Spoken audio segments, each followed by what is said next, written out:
ഈശോ മിശിഹായ്ക്ക് സ്തുതിയായിരിക്കട്ടെ. ഈശോ മിശിഹായിൽ സ്നേഹിക്കപ്പെടുന്നവരെ, ഇന്ന് നമ്മൾ ചിന്തിക്കുന്ന ഭാഗം വിശുദ്ധ ലൂക്ക അറിയിച്ച സുവിശേഷം 8-ാം അധ്യായം 4 മുതൽ 8 വരെയുള്ള തിരുവചന ഭാഗങ്ങളാണ്. പല സ്ഥലത്തു നിന്നും ജനങ്ങൾ ഈശോയുടെ പക്കലേക്ക് എത്തിയപ്പോൾ ഈശോ അവരോട് ഉപമകളിലൂടെ അരുളി ചെയ്തു. ഒരു വിതക്കാരൻ വിത്തുമായി വിതയ്ക്കുവാൻ വേണ്ടി പോവുകയാണ്. അവൻ വിതച്ചപ്പോൾ വിത്തുകൾ ചിലത് വഴിയരികിൽ വീണു, ചിലത് പാറപ്പുറത്ത് വീണു, ചിലത് മുള്ളുകൾക്കിടയിൽ വീണു, ചിലത് നല്ല നിലത്ത് വീണു. 4 സ്ഥലത്താണ് വിത്തുകൾ വീഴുന്നത്. എന്നിട്ട് പറയുകയാണ്, വഴിയരികിൽ വീണത് മനുഷ്യർ ചവിട്ടിക്കളഞ്ഞു, പക്ഷികൾ കൊത്തി തിന്നു. പാറമേൽ വീണത് അത് കിളുത്തു വളർന്നെങ്കിലും അതിന് മണ്ണില്ലാത്തതിനാൽ, ജലാംശമില്ലാത്തതിനാൽ അത് ഉണങ്ങിപ്പോയി. ചിലത് മുൾപ്പടർപ്പിൽ വീണു, മുള്ളുകൾക്കിടയിൽ വീണു, അത് മുള്ളുകളും കളകളും വളർന്ന് വിത്തിനെ വിളയെ ഞെരുക്കിക്കളഞ്ഞു. ചിലത് നല്ല നിലത്ത് വീണു, അത് 100 മേനി ഫലം പുറപ്പെടുവിച്ചു. ചെവിയുള്ളവർ കേൾക്കട്ടെ. സ്നേഹമുള്ളവരെ, ഈശോ ഈ ഉപമകളിലൂടെ പറഞ്ഞു വെക്കുന്നത് വിതക്കാരൻ ആരാണ്? ഈശോയാണ് വിതക്കാരൻ. വിത്ത് എന്താണ്? അത് വചനമാണ്. അപ്പോൾ ഈശോ വചനം വിതയ്ക്കുമ്പോൾ 4 സ്ഥലത്തെക്കുറിച്ച് സൂചിപ്പിക്കുന്നുണ്ട്. അവൻ കൃഷിയിടത്തിലാണ് വിത്ത് വിതയ്ക്കുന്നത്. കൃഷിയിടം എന്നത് മനുഷ്യഹൃദയമാണ്. മനുഷ്യഹൃദയത്തിൻ്റെ 4 അവസ്ഥകളെക്കുറിച്ചാണ് ഈശോ ഇവിടെ എടുത്തു പറയുക. ആദ്യമേ വീണത് വഴിയരികിൽ വീണ വിത്തിനെ കുറിച്ചാണ് പറയുക. വഴിയരിക് എന്ന് പറയുന്നത് മനുഷ്യർ നടന്ന് അത് ഉറച്ചു പോയിട്ടുണ്ട്. അവിടെ വിത്തുകൾ താഴേക്ക് ഇറങ്ങുകയില്ല. അത് ഉറച്ച സ്ഥലത്ത് തന്നെ കിടക്കും. അത് ജനങ്ങൾ ചവിട്ടിക്കളയുകയും അത് പക്ഷികൾ ഭക്ഷിക്കുകയും ചെയ്യും. ഈ വഴിയരിക് എന്ന് ഉദ്ദേശിക്കുന്നത് മനുഷ്യഹൃദയത്തിൻ്റെ ഒരവസ്ഥയെക്കുറിച്ച് പറയുകയാണ്. അവനിൽ ദൈവവിശ്വാസമുണ്ട്, എന്നാൽ വചനം ഉൾക്കൊള്ളുവാൻ അവന് ഒരിക്കലും സാധിക്കുകയില്ല. അവൻ്റെ മനുഷ്യർ നടന്ന് ആ സ്ഥലം ഉറപ്പുള്ളതായി മാറി. അവൻ്റെ ഹൃദയം കാഠിന്യമുള്ളതായി മാറിയിരിക്കുകയാണ്. ദൈവവചനത്തെ ഉൾക്കൊള്ളുവാൻ സാധിക്കാതെ സ്വന്തം ബുദ്ധിയിൽ ആശ്രയിച്ച് മറ്റു പല കാര്യങ്ങളിലും ശ്രദ്ധ പതിപ്പിച്ച് അവൻ മുന്നേറുന്നു. അവൻ സ്വീകരിക്കുവാൻ തയ്യാറല്ല. രണ്ടാമതായി പറയുന്നത് പാറപ്പുറത്ത് വീണു. അപ്പോൾ പാറപ്പുറത്ത് ആരും വിത്ത് വിതയ്ക്കുകയില്ല. പക്ഷേ പാറ നമുക്ക് കാണത്തില്ല, അതിൻ്റെ മുകളിൽ കുറച്ച് മണ്ണ് കിടപ്പുണ്ട്. അങ്ങനെ പാറപ്പുറത്ത് വീണത് അത് കിളിർത്തു, എന്നാൽ ആഴമില്ലാത്തതിനാൽ പാറയിൽ വീണതുകൊണ്ട് അത് ഉണങ്ങിപ്പോയി.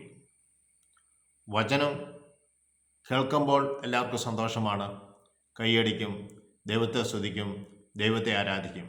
എന്നാൽ അതിന് ഇറങ്ങിയാൽ ഉടനെ തന്നെ അതെല്ലാം മറന്നുപോകും. അതേക്കുറിച്ച് ചിന്തിക്കുകയില്ല. പിന്നെയും ഹൃദയം കഠിനമായിക്കൊണ്ടിരിക്കുകയാണ്. പഴയ അവസ്ഥയിലേക്ക് തന്നെ ആ മനുഷ്യൻ തിരിഞ്ഞു പോവുകയാണ്. നമുക്കറിയാം, മദ്യപാനം കുടുംബത്തിനും നാട്ടുകാർക്കെല്ലാം വിഷയമായിരുന്നു. അദ്ദേഹം ധ്യാനം കൂടിയെങ്കിലും 1 മാസം വരെ കുടിക്കാതെ നിന്നു. വീണ്ടും മദ്യപാനത്തിലേക്ക് വീണു പോകുന്നു. എന്താണ് കാരണം? ആഴത്തിൽ വേരിറങ്ങിയില്ല. കിട്ടിയ വചനം ഉണങ്ങിപ്പോയി. അതുകൊണ്ടാണ് അവരോട് വീണ്ടും വീണ്ടും എല്ലാ മാസവും നിങ്ങൾ പോയി വചനം ശ്രവിക്കണം, മിനിമം ഒരു മാസമെങ്കിലും പോയി വചനം ശ്രവിക്കണമെന്ന് ധ്യാന കേന്ദ്രങ്ങളിൽ പറഞ്ഞു വിടുക. മറ്റൊരു കൂട്ടരെ നമ്മൾ കാണുന്നത് മുള്ളുകൾക്കിടയിൽ വീണ വിത്തിനെ കുറിച്ചാണ്. വിത്ത് വീണു, അത് വളർന്നുകൊണ്ടിരിക്കുമ്പോൾ മുള്ളുകളും കളകളും കൂടെ വളർന്ന് ഈ നല്ല വിളയെ ഞെരുക്കിക്കളഞ്ഞു.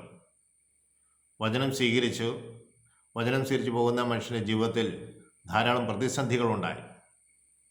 അവൻ്റെ കുടുംബത്തിൽ പ്രതിസന്ധി, മക്കളുടെ വിദ്യാഭ്യാസ കാര്യത്തിൽ, വിവാഹത്തിൻ്റെ കാര്യത്തിൽ, മക്കളുടെ വിശ്വാസങ്ങൾ അകന്നു പോകുന്നത്, കുടുംബത്തിലുണ്ടാകുന്ന രോഗങ്ങൾ, തകർച്ചകൾ, ബിസിനസ്സിലുണ്ടാകുന്ന തകർച്ചകൾ, ചില വ്യക്തികളുടെ മരണം, ഇവയെല്ലാം ഇവരെ ഞെരുക്കിക്കളയും.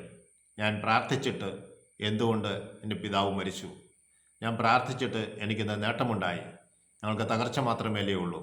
ബിസിനസ് ചെയ്തു, തകർന്നുപോയി. ധ്യാനം കൂടി, വചനം ശ്രവിച്ചു, കുറേ കഴിഞ്ഞപ്പോൾ വീണ്ടും ആ ബിസിനസ് തകർന്നുപോയി. പിന്നെ എന്തിന് ഞങ്ങൾ പോകണം? അങ്ങനെയുള്ള ചിന്ത, ലൗകികമായ ചിന്ത മനസ്സിലേക്ക് കയറി വന്നിട്ട് കിട്ടിയ വചനത്തെ ഞെരുക്കിക്കളഞ്ഞു. ആ വചനത്തിന് ഫലം പുറപ്പെടുവിക്കുവാൻ സാധിക്കാതെ വന്നു. സ്നേഹമുള്ളവരെ, അതിന് പിന്നിലും ദൈവത്തിൻ്റെ ഒരു പദ്ധതിയുണ്ട്. ഇതല്ല നിൻ്റെ ബിസിനസ്, നീ ബിസിനസ് മാറി ചിന്തിക്കണം എന്നൊരു ചിന്ത നമ്മൾ ചിന്തിക്കുന്നില്ല. ദൈവം തരുന്ന ചില ബോധ്യങ്ങൾ ഉൾക്കൊള്ളാതെ മനുഷ്യൻ്റെ ബുദ്ധിയിൽ മാത്രം ആശ്രയിച്ച് മുന്നേറുമ്പോൾ പല തകർച്ചകൾ സംഭവിക്കും. അത് ദൈവം വരുത്തി വെക്കുന്നതല്ല, അത് അവനവൻ തന്നെ വരുത്തി വെക്കുന്നതാണ്. സ്നേഹമുള്ളവരെ, നല്ല നിലത്ത് വിത്ത് വീണു, അത് 100 മേനി ഫലം പുറപ്പെടുവിച്ചു. ഈശോ ആഗ്രഹിക്കുന്നത് വചനം വിതച്ചാൽ അത് ഫലം കിട്ടാതെ വരില്ല. അതിന് നമ്മൾ 30 മേനിയും 60 മേനിയുമായി കിട്ടിയാൽ പോരാ, 100 മേനിയും ഫലം പുറപ്പെടുവിക്കണം. ഇതാണ് ഈശോ ആഗ്രഹിക്കുന്നത്. അതുകൊണ്ടാണ് ഈശോ പറഞ്ഞത് ചെവിയുള്ളവർ ശ്രവിക്കട്ടെ എന്ന് പറഞ്ഞത്. അപ്പോൾ നമ്മൾ കേൾക്കുന്ന വചനം നമ്മുടെ ജീവിതത്തിൽ എപ്രകാരം പ്രാവർത്തികമായിട്ടുണ്ട്?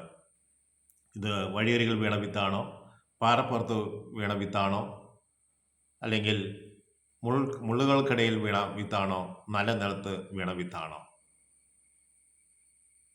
ഈശോ ആഗ്രഹിച്ചതെല്ലാം 100 മേനി ഫലം കിട്ടുവാൻ വേണ്ടിയിട്ടാണ്. അപ്പോൾ നമ്മളിൽ ഏതെങ്കിലും പ്രതിസന്ധികൾ ഉണ്ടായിട്ടുണ്ടെങ്കിൽ അവയെല്ലാം നീക്കിവെച്ച് വചനങ്ങൾ വീണ്ടും വീണ്ടും ശ്രവിക്കുവാനും നല്ല ജീവിതത്തിൽ മാറ്റം വരുത്തുവാനും നമുക്ക് ഇടവരുത്തണം. ഒരു പ്രാവശ്യം വചനം കേട്ടാൽ അത് നമ്മളിൽ പൂർണ്ണമായും നിലനിൽക്കണമെന്നില്ല. തുടരെ തുടരെ നമ്മൾ അത് കേൾക്കണം. ചില വ്യക്തികൾക്ക് ഒറ്റ ശ്രവണത്തിൽ തന്നെ പരിശുദ്ധാത്മാവ് ആ വ്യക്തിക്ക് നല്ല ബോധ്യങ്ങൾ കൊടുക്കും. അവർ അതിലൂടെ മുന്നോട്ട് പോവുകയും ചെയ്യും. ചിലവർക്കത് സാധ്യമല്ല. അതിനാൽ അവർ വീണ്ടും വീണ്ടും വചനം ശ്രവിക്കേണ്ടതായിട്ടുണ്ട്. അങ്ങനെ വചനം ശ്രവിച്ച്, വചനം വായിച്ച് ആത്മാവിൽ നിറഞ്ഞ് മുന്നേറുവാൻ ദൈവത്തോട് പ്രാർത്ഥിക്കാം. വചനം വായിക്കുന്നതിലൂടെയും വചനം ശ്രവിക്കുന്നതിലൂടെയും നമ്മൾക്കും നമ്മുടെ കുടുംബാംഗങ്ങൾക്കും അനുഗ്രഹമാണ് ലഭിക്കുക. അത് 3-4 തലമുറയല്ല, 7 തലമുറകൾക്കപ്പുറം വരെയും നമ്മൾക്ക് അനുഗ്രഹം ലഭിക്കും എന്ന കാര്യം ഓർക്കുക. 7 തലമുറ എന്ന് പറയുന്നത് നമുക്ക് ശേഷം വരുന്ന 7 തലമുറയുമുണ്ട്, നമുക്ക് മുന്നോട്ട് 7 തലമുറകളുമുണ്ട്. അവിടെ എല്ലാവിധ ബന്ധനങ്ങളും തിന്മകളും സ്വാധീനങ്ങളും എല്ലാം വിട്ടുപോകും. ദൈവാത്മാവിൽ നമ്മൾ നിറഞ്ഞ് മുന്നോട്ട് പോകും. നമ്മുടെ കുടുംബം അനുഗ്രഹിക്കും പ്രാപിക്കും. നമ്മളുമായി ബന്ധപ്പെടുന്നവർക്കും അനുഗ്രഹം ലഭിക്കും. എന്നെ ശ്രമിച്ച ഏവർക്കും യേശുവിൻ്റെ നാമത്തിൽ സ്തുതിയായിരിക്കട്ടെ. Praise Lord.